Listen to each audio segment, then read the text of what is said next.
Shalom Bapak Ibu, sebelumnya sekali lagi selamat Natal walaupun sudah banyak yang izin kepada saya pulang kampung, liburan. Jadi yang ada saya bilang sama Pak Roni minggu depan pun tetap kita adakan ibadah.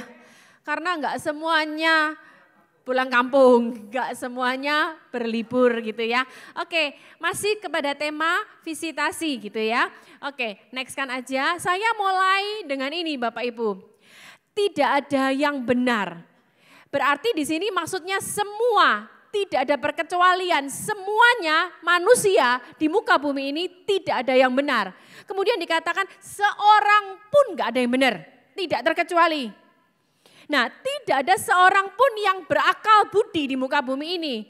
Bukan berarti di sini konteksnya bodoh. Karena kalau kita pelajari Bapak Ibu, pada abad-abad itu mereka juga sudah ada pertanian, mereka ada budaya, mereka ada bangunan. Bukan berarti di sini tidak berakal budi kebodohan, tapi mereka tidak ada pekerti kepada Tuhan. Di situ dikatakan tidak ada seorang pun yang mencari Allah. Semua orang telah menyeleweng. Menyeleweng ini artinya mereka tidak dalam race sesuai yang dikehendaki Tuhan. Planning Tuhan dalam hidup mereka. Mereka semua tidak berguna. Berarti tidak terkecuali. Semuanya, mereka semua tidak ada gunanya. Firman Tuhan berkata, tidak ada yang baik. Diulang terus di dalam ayat ini. Tidak berguna, tidak baik, menyeleweng. Semuanya dikatakan seorang pun tidak. Nah, lanjutkan lagi dikatakan, next kan, nah tapi yuk kita lihat dan baca bersama-sama ayat ini. Dalam Lukas 1 ayat yang ke-68, 1, 2, 3. Terpujilah Tuhan Allah Israel sebab ia melawat umatnya dan membawa kelepasan. Tadi dikatakan manusia ini tidak ada yang berguna, percuma semuanya. Minggu lalu waktu Natal Pak Arifin menjelaskan visitasi itu apa sih? Visitasi itu seperti ini loh Bapak Ibu. Seorang raja datang ke suatu daerah, mereka melihat, mereka mengamati dengan sangat teliti, melihat apa sih kebutuhan di daerah tersebut. Kemudian dia datang untuk memberikan kebutuhan-kebutuhan tersebut. Bukan hanya melihat dan mengamati, tapi dia sendiri datang untuk melakukan, mencukupi kebutuhan-kebutuhan tersebut. Nah, makanya dikatakan ia melawat umatnya dan membawa kelepasan baginya. Nah, selanjutnya saya bacakan, untuk menebus manusia, ia harus sama dengan keberadaan manusia, yaitu dalam daging, karena dalam darahnya lah terjadi pendamaian itu. Caranya melawat bagaimana Bapak Ibu? Waktu Jumat Agung sempat saya sharingkan bahwa untuk melawat, untuk memberi kebebasan, dia sendiri harus menjadi sama dengan manusia. Pak Roni seringkali kasih ilustrasi gini, kalau ada semut berjalan menuju roti beracun. Kita nih teriak-teriak sama semut, "Oi, jangan ke situ, tuh beracun, jangan ke situ." Semut kagak akan bakal mengerti. Oke, ditutup pakai tangan supaya semutnya enggak makan roti itu. Apa yang dilakukan semut Bapak Ibu? Dia akan jalan, dia akan melompati tangan kita, dia akan jalan tetap makan roti beracun tersebut. Caranya gimana Bapak Ibu? Supaya semut itu ngerti. Kita harus jadi semut, bahasanya semut gitu ya. Mau ya Jos ya jadi semut gitu ya. Nah, makanya Tuhan jalan satu-satunya untuk bisa memenuhi kebutuhan umat manusia, yaitu dengan apa Bapak Ibu? Dia harus jadi sama dengan keberadaan manusia. Dan untuk memenuhi aksesnya yaitu adalah darah Yesus. Hari ini itu manajemen mengumumkan perubahan kebijakan, yaitu harus pakai akses Bapak Ibu. Demi keamanan building, saya bilang ya semua mendatangkan kebaikan lah. Kita pun kalau ke kantor-kantor lain di perusahaan tetap harus kasih KTP, harus ada akses. Saya pun di apartemen harus ada aksesnya demi keamanan. Nah sama Bapak Ibu, dengan akses inilah darah Yesus itu adalah aksesnya. Bapak Ibu ke depannya, ya ini sekalian pesan sponsor, supaya nggak lupa Bapak Ibu, taruhlah akses di dompet aja. Saya penghuni apartemen, supaya nggak lupa akses saya taruh dompet. Sebab kalau para perempuan-perempuan ini suka tukar-tukar tas nih. Kalau dompet kan kagak ditukar, jadi taruh aja di dalam dompet gitu ya. Tapi gini Bapak Ibu, dengan akses tersebut, kita bisa masuk ke dalam ruangan ini. Di situ dikatakan untuk menebus manusia, dia harus sama dengan keberadaan kita, yaitu dalam daging, karena satu-satunya lewat darahnya. Nah, yuk kita baca sama-sama ayat yang berikutnya. Kristus Yesus telah ditentukan Allah menjadi jalan pendamaian karena iman dalam darahnya. Satu-satunya akses, hanya lewat pribadi Yesus. Dengan jalan gimana? Darahnya. Kok pakai darah gimana sih? Karena saya pernah ngajarkan dalam Mazmur 50 ayat yang kelima. Firman Tuhan berkata, bawalah kemari orang-orang yang mengikat perjanjian dengan aku berdasarkan korban sembelian. Jadi harus darah. Nah, ini kami membaca sebuah buku karangannya Periston. Penulisnya Periston ini orang Yahudi asli. Dia menuliskan culture dan dia menghitung korban-korban darah yang selama ini sudah pernah dipersembahkan oleh orang-orang Israel. Next kan kita melihat pada zaman waktu orang-orang Israel akan keluar dari tanah Mesir. Malam di mana ketika Tuhan malaikat maut itu membunuh seluruh anak sulung orang-orang Mesir Bapak Ibu. Nah, setiap pintu, ambang pintu yang dioles darah akan dilewati. Pada malam tersebut itu menurut data 150.000 domba. Bukunya ada di Tokopedia, bagus banget kalau Bapak Ibu lihat. Sehingga kita tuh menghargai pengorbanan darah Yesus.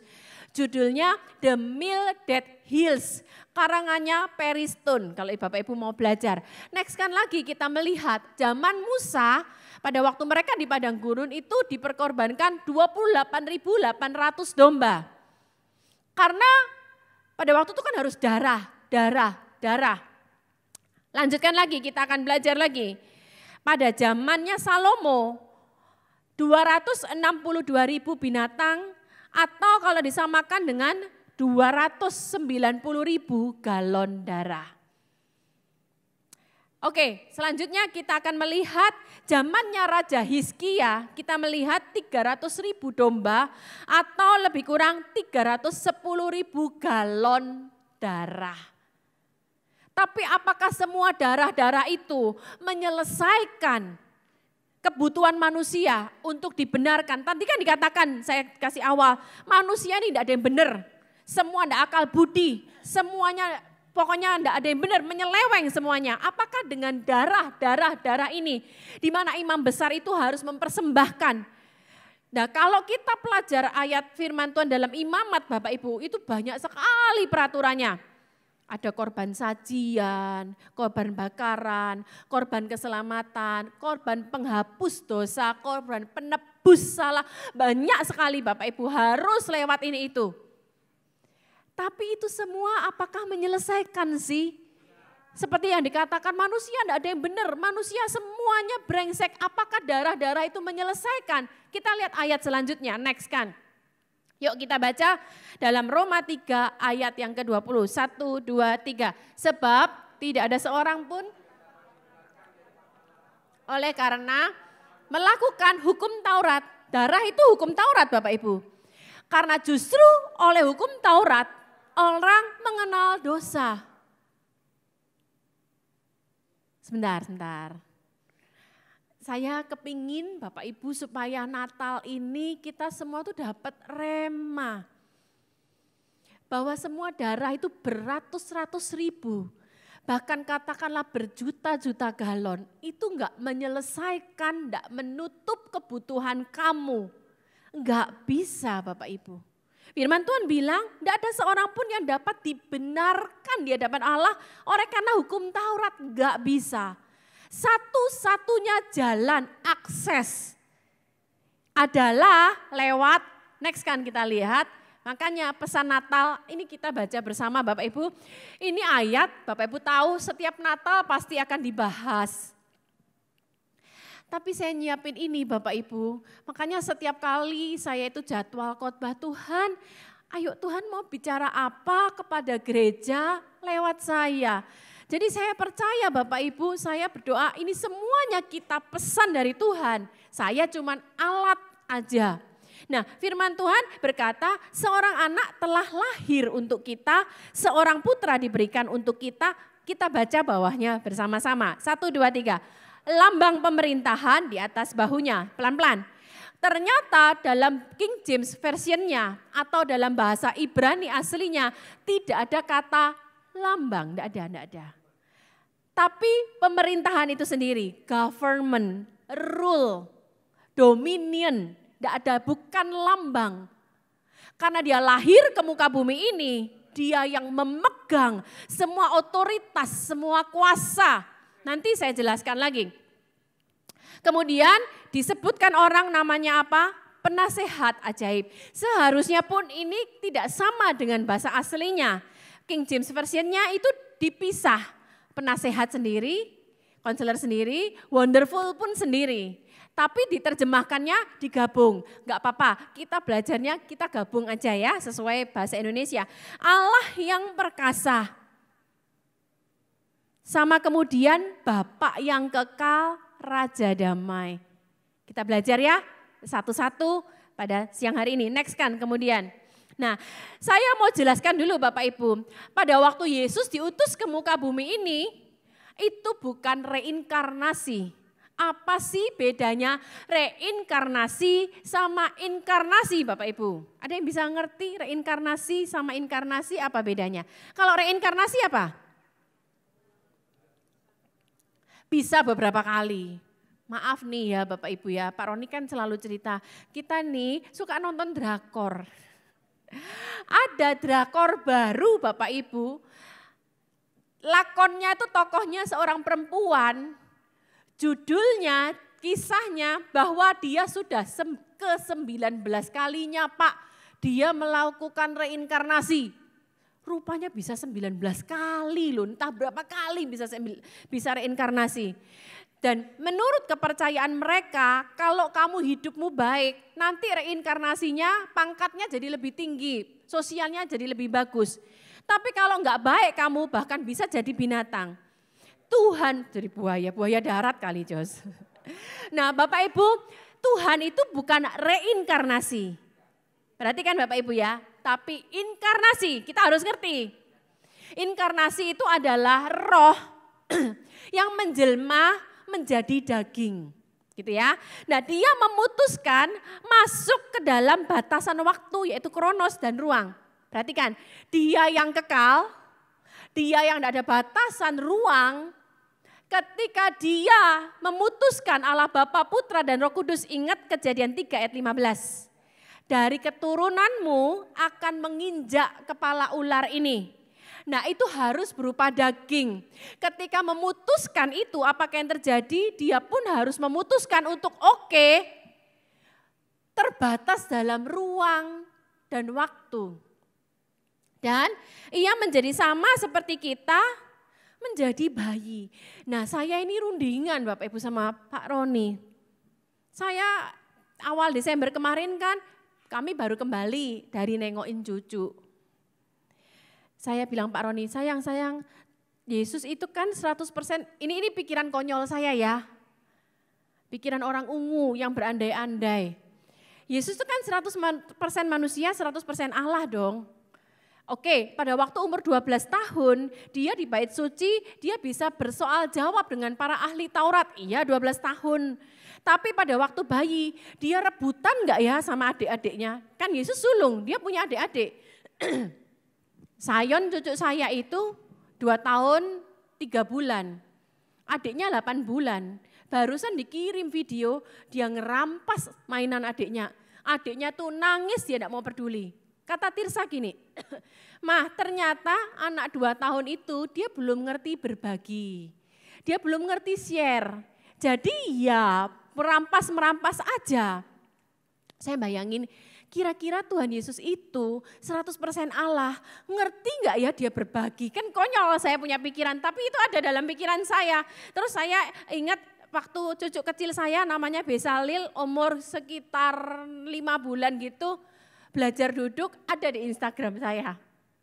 Wow, kata di Instagram Tirsa, mamahnya, Besalil pertama kalinya duduk, ngekngok, tahu-tahu bleng jatuh. Saya bayangin, berarti Tuhan Yesus ini juga ngalamin seperti ini. Gini loh Bapak Ibu, kenapa saya mikirkan gini?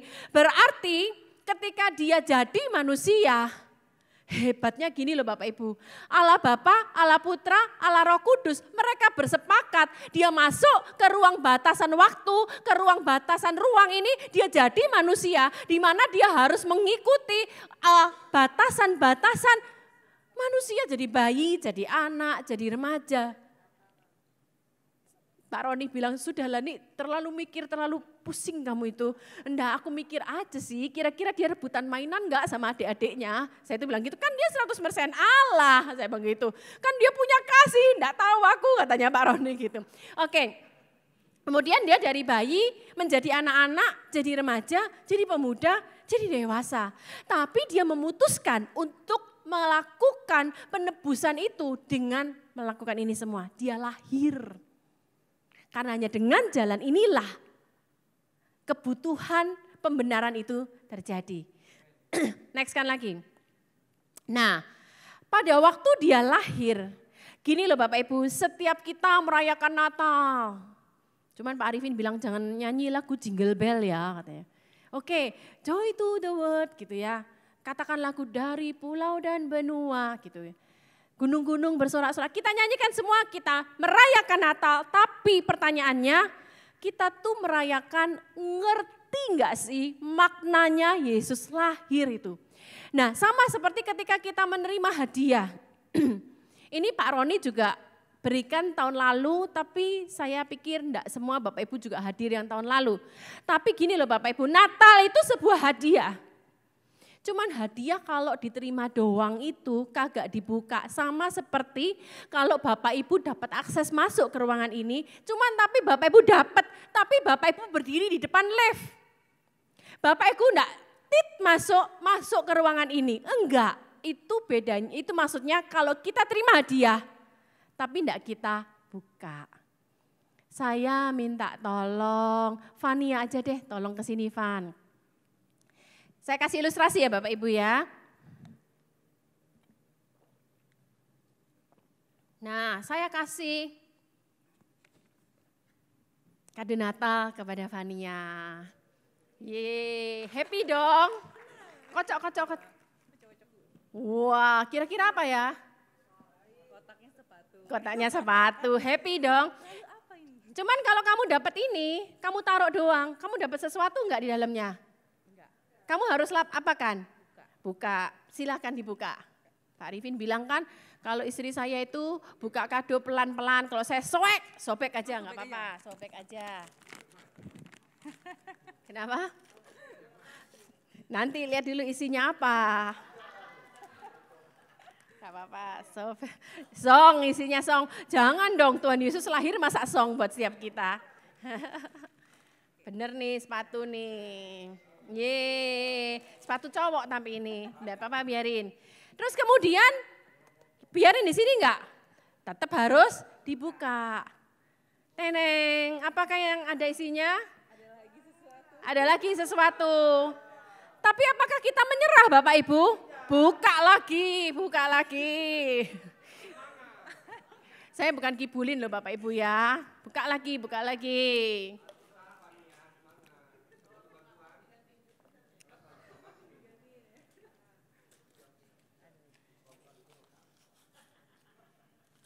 Bukan song.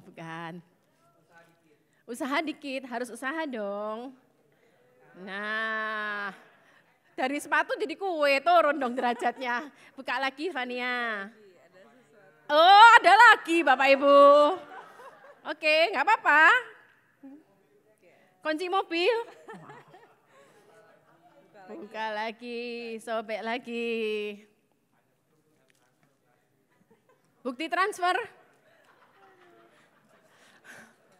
Ini yang mereka-reka ini benar-benar ngarep.com deh. Nah, apakah ini? Buka dong. Ye, cereng-cereng. Gini loh Bapak Ibu, saya mau jelaskan buat setiap kita. Agak sini Van, agak sini Van. Iya ada lampunya dong, harus yang terbaik dong. Gini Bapak Ibu, Natal itu, tadi saya sudah jelaskan semua. Di antara kita, kamu tuh enggak ada yang benar, kamu tuh semua menyeleweng. Istilahnya gini jeleknya, kamu tuh semua sampah, enggak ada artinya. Sekarang Yesus datang, lahir ke muka bumi ini Bapak Ibu. Tapi bukan hanya hura-hura pesta, kita harus buka dan menerima Yesus sebagai Tuhan dan Juru Selamat itu. Nah sekarang ada cincin dong. Apakah yang harus dilakukan? Next kan. Ci, by the way ini cincin mangga 2 Ci, dijual kakak ada harganya Ci. Nah apakah yang terjadi Bapak Ibu? Gini, sebentar ya Van. Saya pernah kan sharing di sini tentang covenant. Wow, kita ini covenantnya Tuhan. Begini Bapak Ibu, begitu kamu akses itu kamu masuk.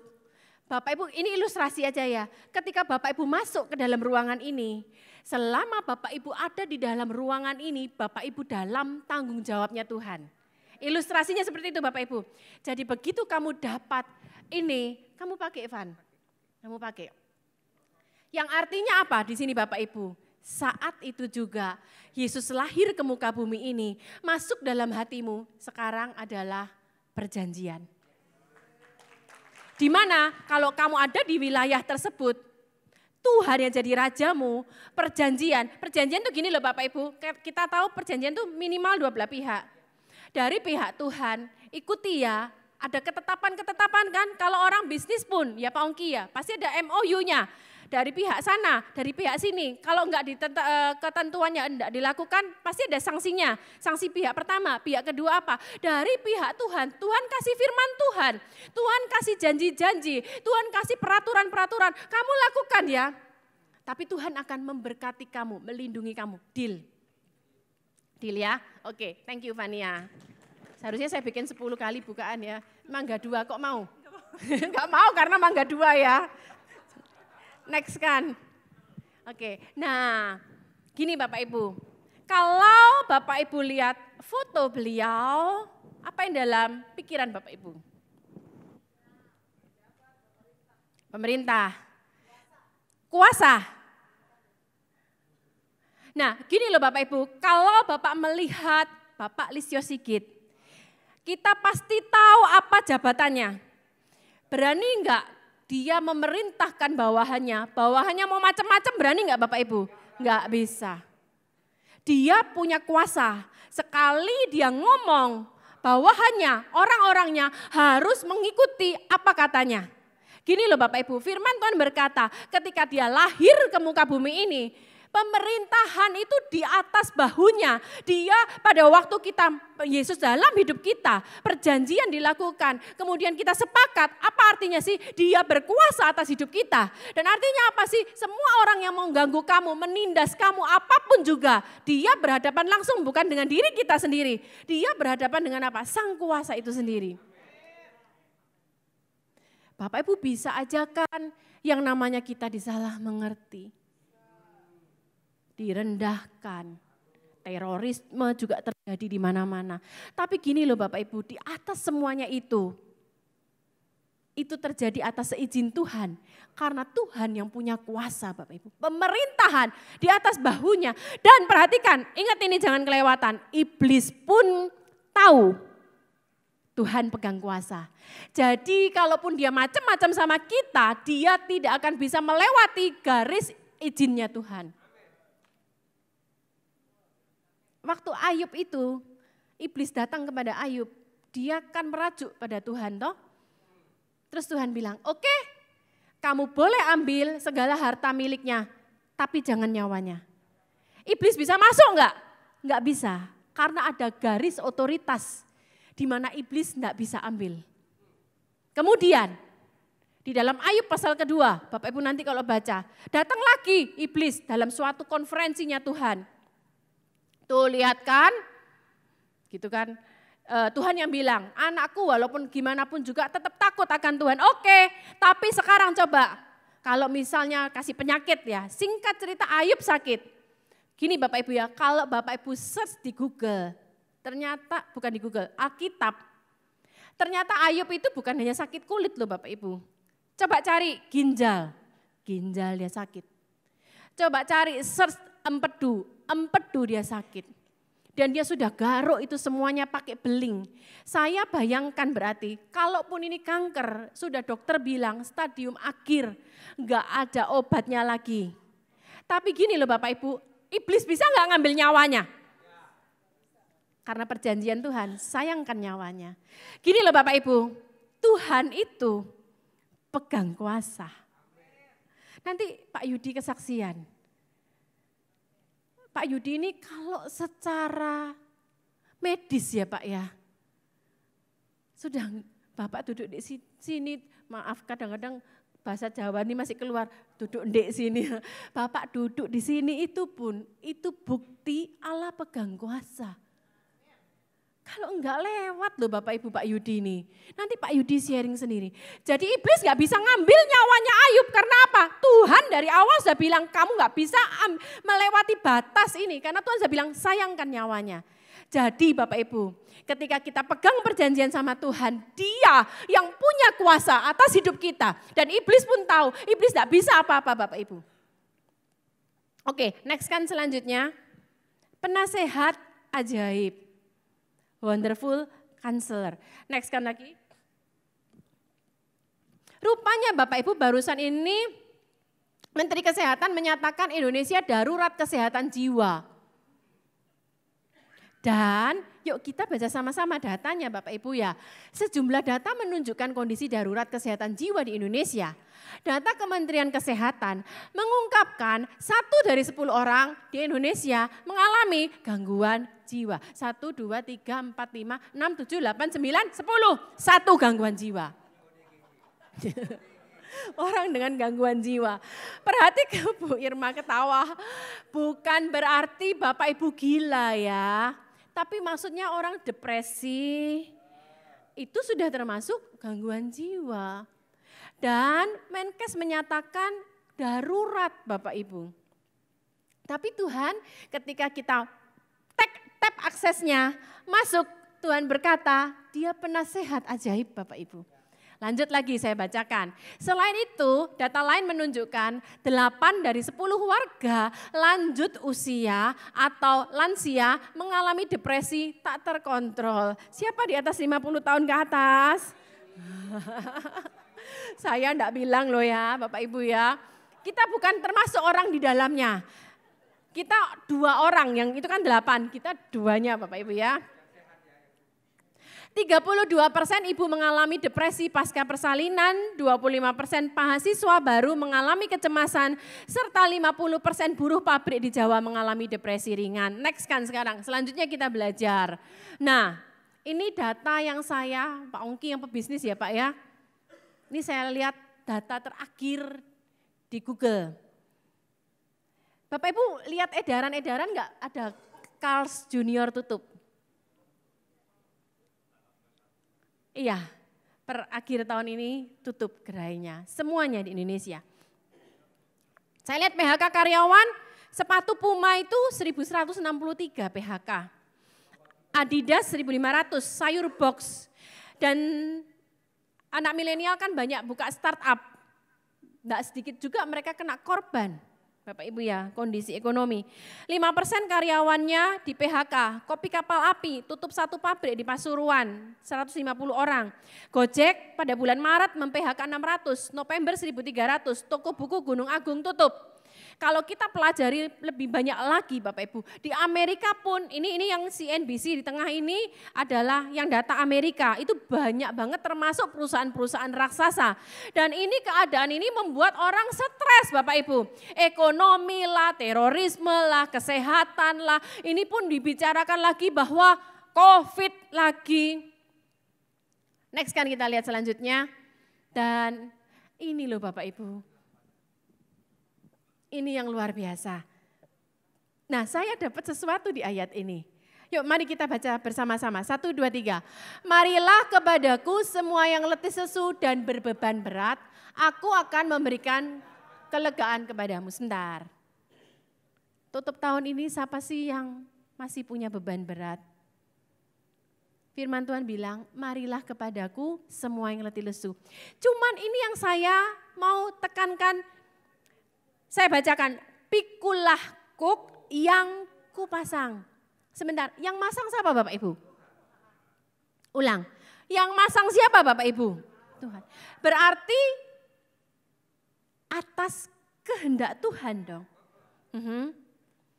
Lihat ya Bapak Ibu ya. Percaya Tuhan bukan berarti hidupmu mulus-mulus aja.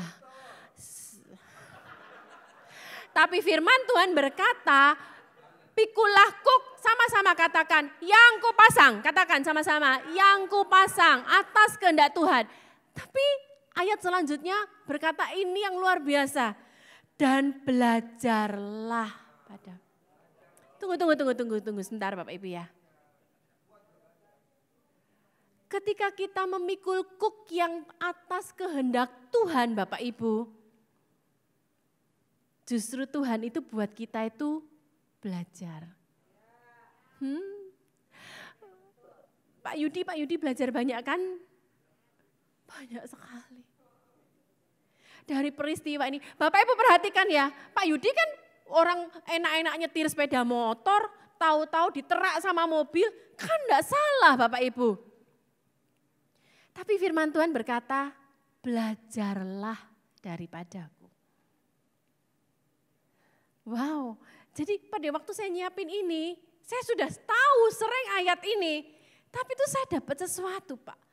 Bahwa memang Tuhan kasih kuk supaya kita tuh belajar bukan enak-enakan. Dan kalau kita belajar dari Tuhan, perhatikan ini jangan kelewatan Bapak Ibu. Kalau kita belajar dari Tuhan berarti pendamping kita siapa Bapak Ibu? Tuhan itu sendiri. Bentar, lanjut lagi. Karena aku lemah lembut dan rendah hati. Bukan kayak guru emang kamu bodoh, diajar kagak bisa-bisa, emang kamu tolol ya. Atau memang pemimpin yang misalnya arogan, gimana sih kamu ini? Enggak, dia yang bilang bahwa belajarlah daripadaku. Dan dia memberi kita pelajaran dengan cara yang lemah lembut, rendah hati, enggak arogan. Tapi baca selanjutnya, ayatnya nih, lanjutkan lagi. Dan jiwamu akan mendapat ketenangan. Kemarin Pak Roni kita sempat telepon sama Cik Magda, bla bla bla bla bla bla ya. Saya bilang gini, sudahlah sayang, kalau itu pun diizinkan Tuhan terjadi. Berarti itu kuk di mana Tuhan bersama-sama kita dan jiwa kita tenang Bapak Ibu. Next kan kita lihat, ini loh gambarnya Bapak Ibu kalau dikasih gambar. Tuhan memang kasih ada kuk. Tapi kita enggak sendiri. Ingat ya pada waktu kamu tap akses, kamu masuk ke dalam perjanjian Tuhan. Bukan berarti enak, ada kuk. Tapi dia bilang dia penasehat ajaib. Kamu enggak ngerti jalan keluar, enggak ngerti apa yang harus dilakukan. Jalani aja Bapak Ibu, karena kamu enggak jalan sendiri. Kuknya kamu itu bersama-sama Tuhan. Kalau kita lihat sapi lagi bacak sawah Bapak Ibu, enggak sendiri, pasti kuknya itu dua. Dan kalau kita belajar petani itu bilang senior dan junior. Karena seniornya sudah tahu race-nya. Dia sama-sama kita Bapak Ibu. Makanya kalau data-data ekonomi, kamu ngalamin sakit, kamu ngalamin ini itu. Bapak Ibu kita enggak tahu 2024 apa yang terjadi. Tapi ingat ya, ingat Bapak Ibu, kita sudah deal perjanjian sama Tuhan. Kalaupun kita diizinkan ngalamin masalah, firman Tuhan berkata, jiwamu akan dapat ketenangan. Dan kamu akan belajar, kamu akan terbang tinggi bersama Tuhan. Kita kenal Tuhan lebih lagi. Selanjutnya, ingat satu pemerintahan, dua Tuhan pegang kuasa, dua penasihat ajaib. Next kan selanjutnya, Allah yang perkasa. Saya minta Pak Yudi, kalau mau ditemenin Bu Erlin silahkan. Kalau Pak Yudi sendiri boleh. Pak Yudi silahkan. PPT-nya Pak Yudi, Daniel. Shalom saudara-saudari, thanks God ya, terima kasih saya hidup dan merayakan Natal hari ini ya, bersama-sama lagi, amin. Nah ceritanya ini panjang, jadi siap-siap aja ya. Tahun lalu saya merasakan kecapean. Terus saya ke dokter jantung, 3 dokter jantung menyatakan saya itu sehat. Ya, ECG, kemudian treadmill dan lain-lain dinyatakan sehat. Tapi dokter yang ketiga bilang, ayo Bapak ini aja coba tes yang masuk ke sini. Kateter ya? Kateter. Gitu kateter masuk, Pak Yudi, Anda beruntung karena dari 3 pembuluh darah utama yang satu tuh total blok 100%. Yang 2 80 dan 90.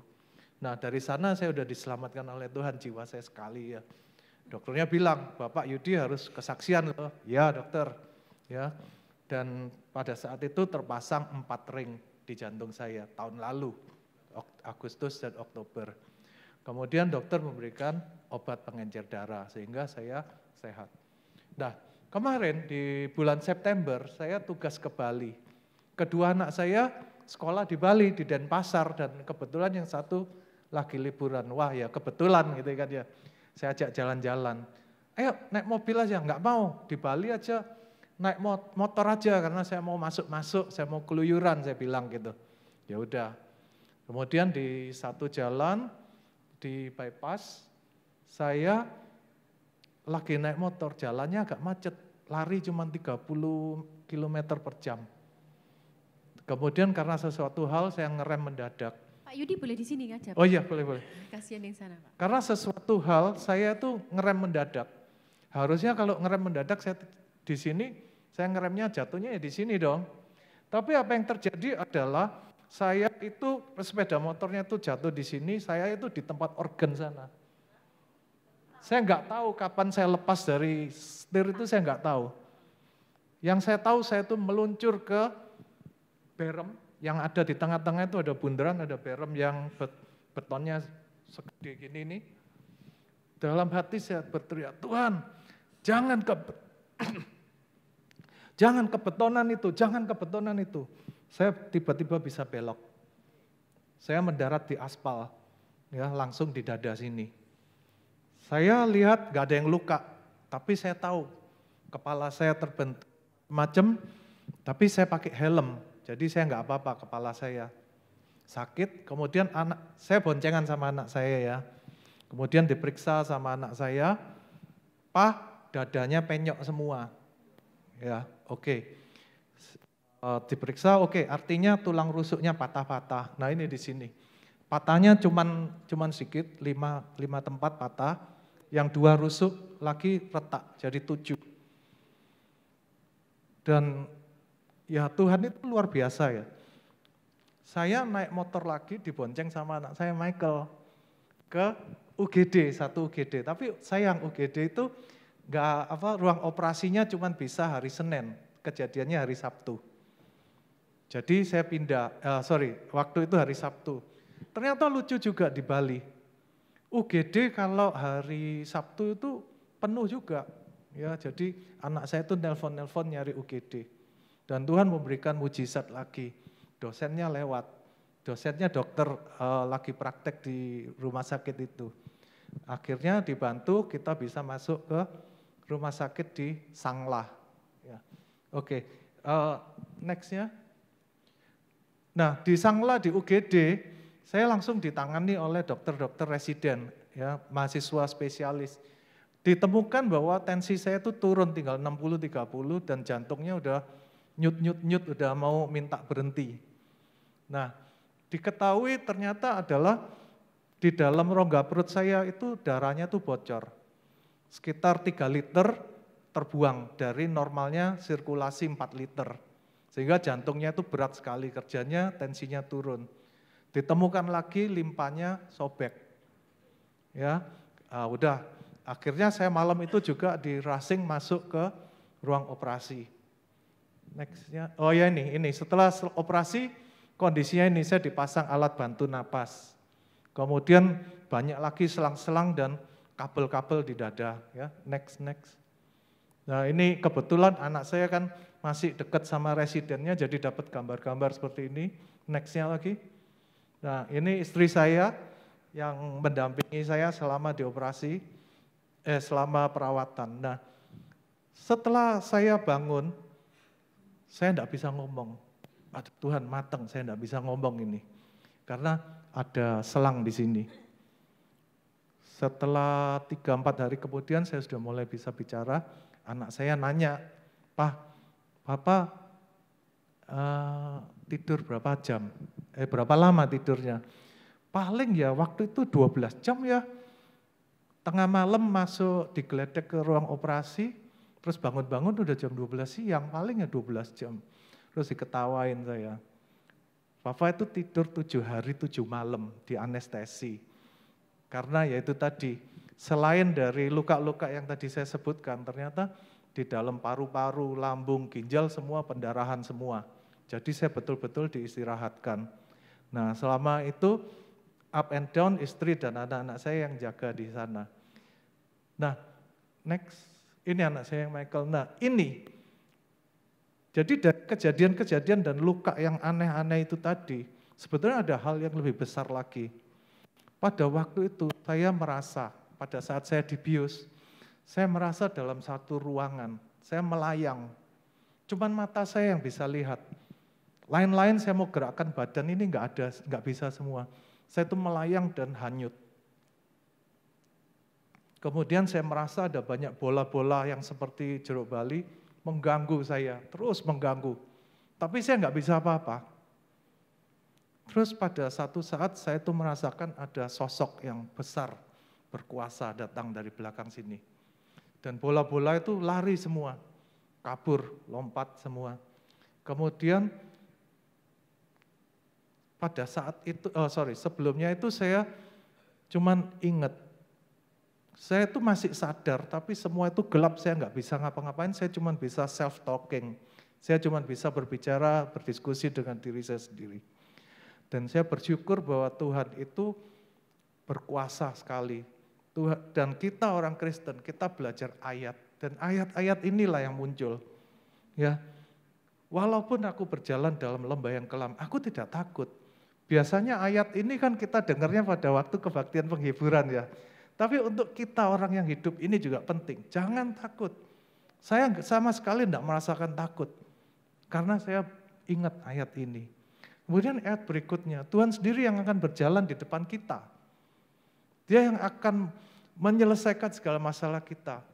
Dan tadi seperti yang Bu Nancy ajarkan tadi, di dalam covenant Tuhan Allah dan Tuhan sendiri yang bertanggung jawab atas diri kita. Enggak ada yang bisa mengambil kita daripada Tuhan itu.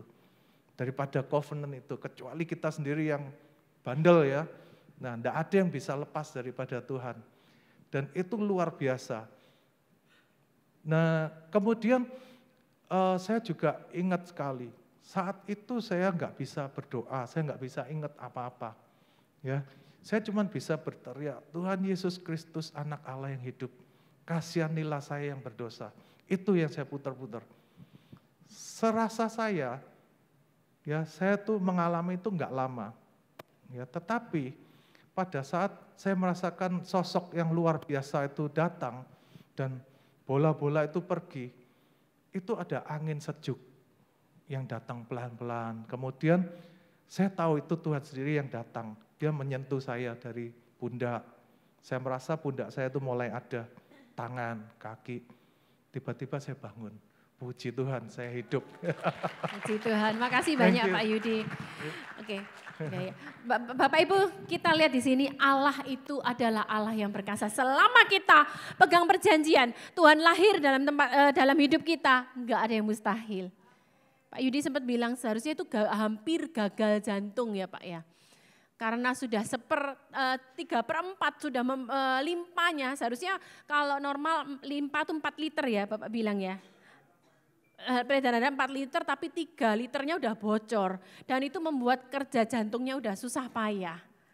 Tapi Allah yang perkasa itu luar biasa. Next kan lagi Bapak Ibu lagi dikit ya. Bapak yang kekal. Ternyata Bapak yang kekal itu bahasa Indonesianya Bapak yang kekal. Seharusnya bukan Bapak yang kekal. Bapak atas kekekalan. Jadi gini loh Bapak Ibu, dia menjamin bahwa kalaupun kita setelah ini kita meninggal, bukan hanya pergi fana. Kalau kita baca bahasa Indonesia fana. Fana itu sudah mati ya, mati gitu aja. Enggak Bapak Ibu, kita bukan fana. Tapi Tuhan menjamin Dia Bapa atas kekekalan, Bapak Ibu. Yang paling akhir saya tidak lama di poin 2 poin yang kedua ini, tapi saya nanti akan tutup gini. Raja damai. Hari gini apakah ada damai sih Bu? Suami istri geger aja, bikin gergeten, hilang damai sejahtera. Lihat wajahnya aja ilfil, mana mau damai Bapak Ibu. Tapi gini Bapak Ibu, kitalah, Pak Roni sering ngajar, menyelaraskan pikiran dan perasaan kita dengan Kristus. Sekarang kita juga perlu kerjasama sama Tuhan. Tuhan Raja Damai, tapi kita harus menyelaraskan pikiran dan perasaan kita. Kalau kita menyelaraskan pikiran dan perasaan kita, apakah yang terjadi? Yuk kita baca ayat ini. 1, 2, 3 dalam Filipi 4 ayat yang ke-7. Damai sejahtera Allah yang melampaui segala akal. Akal kita Bapak Ibu, damai ping-an itu kalau apa? Wah, diterima cintanya. Kang taunya banyak. Bonusnya bukan bonus 13, tahu-tahu dapat bonus sampai 14, 15. Sukacita Bapak Ibu. Gajinya itu loh Bapak Ibu. Terus apa? Wah pokoknya itu semua damai sejahtera Allah. Tapi firman Tuhan berkata, kalau kita sudah ada perjanjian sama Tuhan, kita di dalam dunia ini, kita ngalami Bapak Ibu. Tapi Tuhan menjamin, melampaui segala akal itu. Yuk kita baca, lanjutkan lagi. Memelihara hati dan pikiran kita. Makanya tadi Pak Yudi ceritakan, cuman matanya yang bisa melek. Ada self talk, ya toh? Kita tuh ada self talk Bapak Ibu. Self talk itu kita punya pikiran yang ngomong sendiri. Tapi Pak, tadi ada firman Tuhan. Di tengah Bapak self talk, ada firman Tuhan. Bapak terus akhirnya memperkatakan firman Tuhan itu. Akhirnya apa yang terjadi? Memelihara hati dan pikiran. Seperti angin tadi kayak tiba-tiba ada angin sejuk. Karena apa? Ada damai sejahtera, ping-an. Saya tutup dengan ini Bapak Ibu terakhir. Nah hari Kamis kemarin, Pak Roni itu kami ini Bapak Ibu komitmen dan konsisten mesbah keluarga tiap pagi. Kamis kemarin Pak Roni itu lagi di Mojokerto, lagi di Tulungagung dan Sidoarjo. Jadi saya sendiri mesbah. Saya kan pernah cerita, saya tuh kalau mesbah pakai gitar entah nada apa. Yang bisa main musik jangan mengetawakan saya ya Fania dan Reinhard ya. Orang kalau Pak Roni nyanyi, Cik Juli aja kemarin nyanyi puji-pujian di samping saya dia berubah suara 2. Cik, kalau seandainya kita berdua, Cik Juli rubah, saya ikut rubah loh Cik. Tapi rubahnya saya enggak karu-karuan. Saya bilang Pak Roni pokoknya kalau nyanyi sama aku tanpa kunci ya. Karena saya kagak ngerti kunci, tapi Bapak Ibu percaya kalau saya mesbah seorang diri, saya tetap pakai gitar Bapak Ibu. Walaupun hanya bisa 2 kunci, entah kemana nadanya, saya pokoknya sama Tuhan bergitar. Gini sama gini, cuman 2 itu, saya nyembah bahasa roh. Nah namanya manusia saya tuh berpikir gini, enak ya Tuhan orang itu kaya raya ya Tuhan ya, happy hidupnya. Tuhan tuh ngomong satu hal, saya tuh nangis loh Bapak Ibu. Tuhan tuh ngomong gini loh sama saya, tiap orang itu ada cooknya sendiri-sendiri. Kenapa sih Bapak Ibu kita tuh akhirnya sering stres? Karena kita tuh bandingkan diri kita. Ojo dibandingke Makanya Bapak Ibu Tuhan tuh cuma ngomong satu. Pas banget saya pas nyiapin ayat ini, terus saya dapat, wah Tuhan itu tiap orang punya cooknya sendiri-sendiri. Terus akhirnya Kamis kita doa malam nih sama Bu Lydia, sama teman-teman pendoa lain. Yuk Bapak Ibu saya ajak Kamis kita doa malam by Zoom jam 8 malam. Saya sharing sama Bu Lydia. Wah seru ya Bu Lydia. Bu Lydia, Bu Vina, Bu Diana, Pak Wira, anak-anak youth ikut. Ada Widya, ada Ripka, ada Mika, ada Kesia. Kita tuh berbagi Bapak Ibu. Nah kalau gini, saya tutup ini, terakhir aja Bapak Ibu. Kalau kita nih yang usia saya nih, zaman dulu kan ada TVRI. Setiap tanggal 31 Desember, TVRI itu menampilkan apa? Kaleidoskop. Sepanjang tahun. Nah Tuhan itu ngomong gini sama saya, Tiap orang tuh punya cooknya sendiri. Ayo kamu remind sepanjang tahun ini yuk kaleidoskop. Oh banyak yang enggak enak kan? Banyak yang enggak enak kan? Cik Juli sharing sama kami, Bu itu di bulan apa? Kami ngalami begini-begini. Oke, terus kemudian Bu Lydia sama Pak Teddy. Tahun ini juga ya Bu ya, waktu didiagnosa itu. Bu Vina sama Pak Michael barusan operasi kaki. Kalau saya sebutin masing-masing, pasti kok, sometimes Bapak Ibu kan japri ke saya atau ngubungin saya, pasti ada masalah. Tapi gini loh Bapak Ibu, saya dapat di akhir tahun hari Kamis kemarin, saya dapat gini loh, Ebenezer. Kamu ada masalah Bapak Ibu, tapi selama kita pegang perjanjian sama Tuhan, Yesus lahir dalam hidup kita, Dia yang punya kuasa, Dia yang penasehat ajaib, apapun yang terjadi Bapak Ibu, Dia ada bersama kita sampai di sini Tuhan menyertai. Loh Bapak Ibu kalau Bapak Ibu sampai tutup tahun 31 Desember bisa utuh keluarga. Itu pun Ebenezer loh Bapak Ibu. Sudah jangan banding-banding. Itu yang saya dapat. Dan yang paling akhir yuk jangan takut dan ngucap syukur aja yuk.